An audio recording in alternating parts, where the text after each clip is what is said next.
Assalamualaikum warahmatullahi wabarakatuh. Apa kabar anak-anak semua? Selamat ya, sudah ikut bergabung ke SMPN 9 Tangsel. Pada kesempatan ini, Ibu boleh dipanggil di sini semuanya manggil Bunda. Tidak apa-apa, anak-anak semua juga panggil Bunda. Ya, Bunda pada materi MPLS kali ini mendapat judul tata krama. Bunda yakin kalian semua sudah tahu apa itu tata krama. Kalau kita lihat tata krama itu adalah sopan santun yang sering disebut juga dengan etika. Ini adalah bagian daripada hidup. Contoh waktu masih kanak-kanak, orang tua sudah melatih kita untuk memberi dengan tangan sebelah kanan. Kan tidak ada kan memberikan dengan tangan kiri. Kita orang timur itu berarti bisa dibilang kamu nggak ada tata kramanya nih. Kenapa? Karena memberikan sesuatu dengan tangan kiri. Tapi kalau sesuai dengan tata krama kita sudah diajarkan oleh orang tua kita pakai tangan kanan.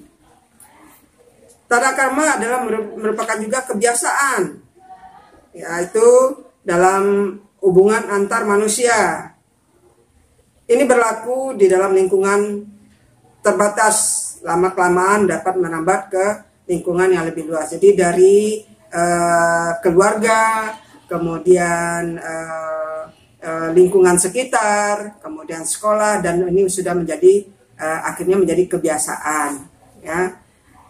Kalau menurut etimologinya kata tata krama itu berasal dari kata tata dan krama, yang artinya kalau tata itu berarti adat, aturan, norma, ya, peraturan, ya, boleh. Nah, sementara yang krama berarti sopan santun, sifat, kelakuan, tindakan, dan perbuatan itu namanya krama. Nah, tata krama berarti adat sopan santun atau kebiasaan sopan santun dalam pergaulan sehari-hari yang sering kita jumpai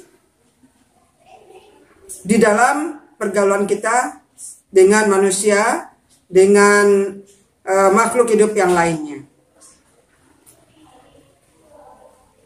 Tipe kedondong, orang ya akan diberikan contoh, kita beri contoh, ada manusia pakai tipe kedondong.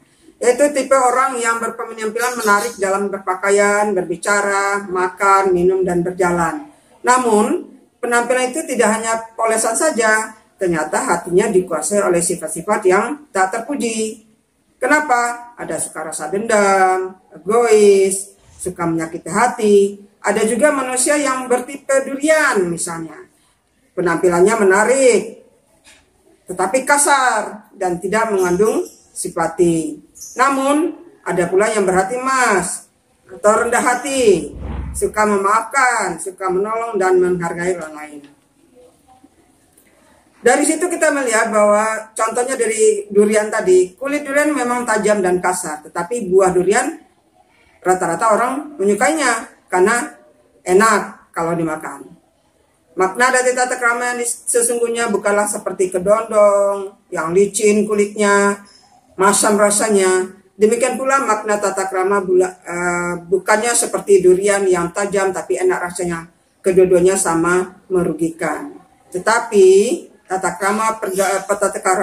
krama ini bisa kita gabungkan ke dalam pergaulan. Ada beberapa kunci pokok yang perlu diperhatikan dalam masalah komunikasi dalam pergaulan. Misalnya, 1, perilaku orang lain sebagaimana Anda ingin diperlakukan. Jadi kita harus memperlakukan orang itu sesuai dengan apa yang berlaku dalam tata kramanya itu. Setiap orang mempunyai perbedaan-perbedaan perorangan, tidak ada kembar atau satu telur yang sama. Nah, yang ketiga, kenal dulu baru sayang, makin kenal makin sayang, tak kenal maka tak sayang.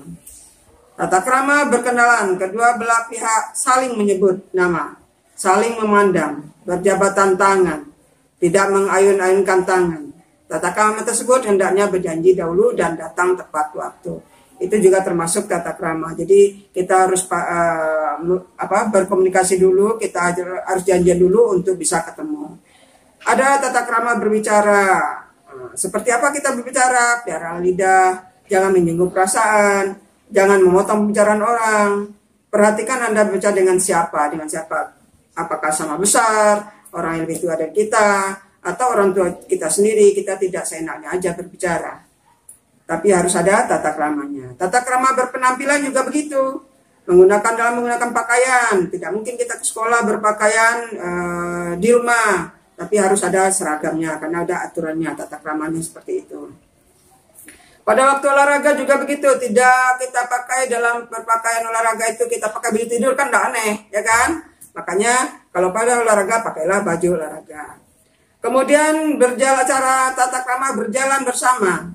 Ya, ini biasanya kita lihat dalam keseharian dalam berjalan, apalagi dengan teman kita laki-laki harus melindungi wanita.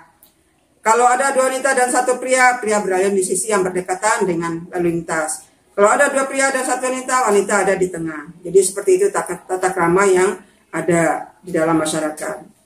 Nah, kemudian ada tata krama cara makan. Ciciplah makanan minuman dengan tidak bersuara. Jadi tidak ada bunyinya. Jika batuk pada waktu makan, tutuplah mulut. Ya, supaya tidak mencemari yang lainnya. Kemudian yang juga termasuk penting adalah berdoa sebelum makan. Kemudian tata krama yang menggunakan fasilitas umum. Yaitu kita membuang sampah jangan sembarangan. Ada pada tempatnya, karena kebersihan kita tahu adalah kebersihan itu adalah sebagian daripada iman. Makanya kita juga harus membiasakan untuk membuang sampah pada tempatnya. Itu juga termasuk tata krama yang dalam penggunaan fasilitas umum. Kemudian tidak mencoret sembarangan, kemudian tidak memetik bunga di taman, dan terutama ada anak-anak muda nih, sopan santun berkendaraan di jalan raya, jangan seenaknya saja ngebut-ngebutan. Baiklah, dengan waktu yang singkat ini Bunda tidak banyak menyampaikan materi karena situasi dan kondisinya tidak memungkinkan. Pada lain waktu mungkin kita akan sambung lagi. Terima kasih atas perhatiannya. Wabillahi taufiq wal hidayah. Wassalamualaikum warahmatullahi wabarakatuh.